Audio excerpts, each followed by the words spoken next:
Trump did exactly what he told you he never did. Remember, I never told then White House counsel Don McGahn to fire Robert Mueller. All of his people were so sure that it never happened. Listen. Does the president commit to not firing Robert Mueller? The president has not even discussed that. The president is not discussing firing Bob Mueller. I never felt the level of the level 10 and what people heard. It's possible the president uttered the words, "I want Mueller fired. I want Mueller gone." I never heard But you that. never took it. No, I never heard that. You never heard those specifics. I never heard that. If he doesn't file his report by September 1st, mid-September, he's clearly doing a comey. So will he fire him if he doesn't file the report by September 1st? I don't think he's going to fire Mueller. Mueller is creating his own problems. They all knew that they weren't telling you the truth. Now, they'll say, well, hold on. He didn't say it to me. He said it to Don McGahn. When I said I never heard it, let me tell you how those places work, okay? There's not one person that knows anything. If one person knows something, several people know it. That's how it works. And you know who says otherwise? Don McGahn. It happened so often that he testified to Congress that he, quote, felt trapped because the president had the same conversation with me repeatedly. As for all those who say it never happened, McGahn says Trump, quote, certainly seemed to ask a number of people about it, but none of those who were closest to him, right? That's who he was. That's who they were. They lie, they deny, and they defy. And there is proof. Now, what does it mean? Let's bring in Norm Eisen. Good to have you, sir. Great to be back, Chris. What does it mean, and why doesn't it mean nothing except a little bit of a I told you so, and for the record appraisal of what was true and what was not politically? What does it mean legally, if anything?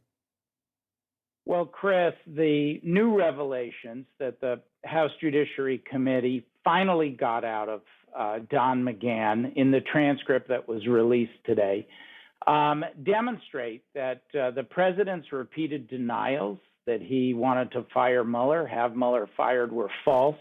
Was a lot of new information that not only did the president very likely obstruct justice, McGahn himself felt that he was on the verge, that if he had complied with those requests from the president, that he could have been prosecuted by Mueller. And he was so desperate that he went out and he felt he had to leak it to the press. He used words like crazy and out of control. And here's why it matters, Chris. We've seen over and over again, and it's frustrated some of us, that the Department of Justice under Joe Biden is going to be fiercely independent.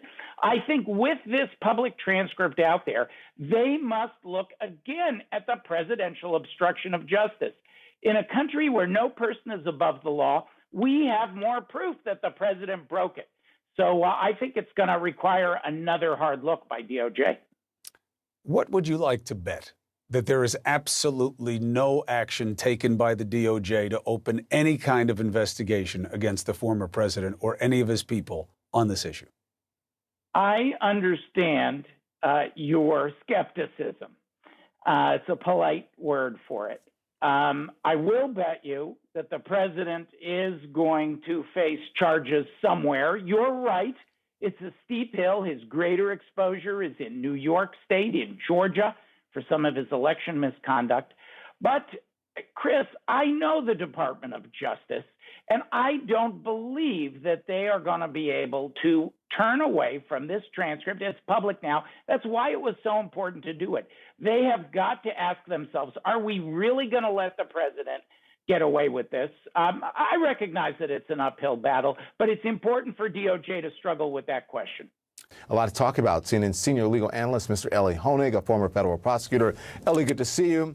Thank you, sir. So Don McGahn is confirming this. This was his quote. He said he felt perturbed and trapped by the request for him to fire the special counsel Robert Mueller mid-investigation. This is obstruction 101, no?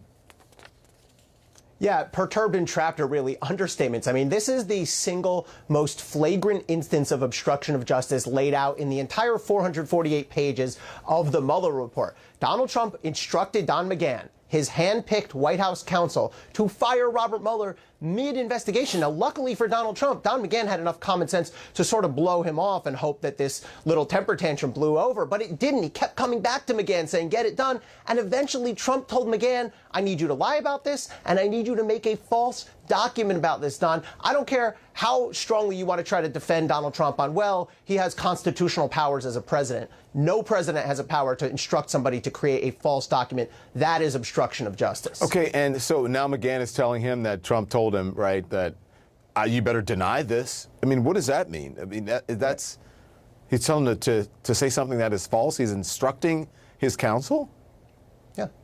Yeah, it's the cover-up. Donald Trump is telling his then White House counsel, I need you to help me cover up. I need you to make up a fake story. And that's why, Don, I'm looking down the street at the Justice Department here because, let's be real, it's taken Congress 2 years to get McGahn's testimony for a lot of people's faults. It's the fault of Donald Trump. It's the fault of Bill Barr. It's the fault of Don McGahn for dragging their feet. It's the fault of Democrats in Congress for letting them get dragged out like this. Now, the only entity that can do anything about this to ensure accountability is the Justice Department. And another thing that happened today is Merrick Garland testified, and he said essentially nobody gets treated any better or any worse than anybody else because of who that person is. Well, does that principle apply to Donald Trump? That's my question to Merrick Garland. Well, the Republican line on this is that GOP staffers on the Judiciary Committee are saying that McGahn failed to substantiate any Democratic allegations, or Democrat, they say, as you know, as they say, allegations of wrongdoing by President Trump. I'm wondering what you think of that. But if you have a former president who is telling his counsel to lie and ordering someone, then is there any justice in this for anyone? What is Merrick Garland doing? Yeah, I mean, first of all, let's remember who Don McGahn is here. He's not some Democrat. He's the person Donald Trump chose to be his White House counsel, longtime Republican, the person who was responsible for shepherding through Donald Trump's judicial nominations, including his Supreme Court nominees. So he is a Republican. He always has been. His testimony today was consistent with what he told Robert Mueller. I don't know how you spin that into no obstruction or nothing harmful. And Don, you're right. Congress, look, they're done. They've done all they can. I think it took them too long. I think Jerry Nadler was fairly ineffective in the way he handled this. I think he got slow played. Well, it doesn't mean it's over. Merrick Garland has a job to do. I understand it's a difficult thing to investigate and potentially charge the former president, but sometimes as a prosecutor, you have to do difficult things if they're also the right thing. But are they so, because we've been, you know, this has been such a crazy period, is there, I don't know, is there intention just to sort of to go easy on everyone, to try to bend over backwards to prove that they're not out to get the former administration, and in doing so they're missing an opportunity to really restore justice? That's the conclusion that I am now coming to, Don. It's been 3 months Merrick Garland's been in office. He said all the right things. He said, I do not represent the president. That's correct. He's the attorney general. He represents the American people. He said no one will get any better treatment or worse treatment because of who they are. I'm not so sure that's the case. What are they going to do about Donald Trump? It seems to me that Merrick Garland's approach has been to sort of go along to get along, try not to make political waves. But sometimes when you're bending over backwards like that, trying so hard not to make any political waves, you're also not doing your job as the nation's top prosecutor. Amen, Ellie Honig.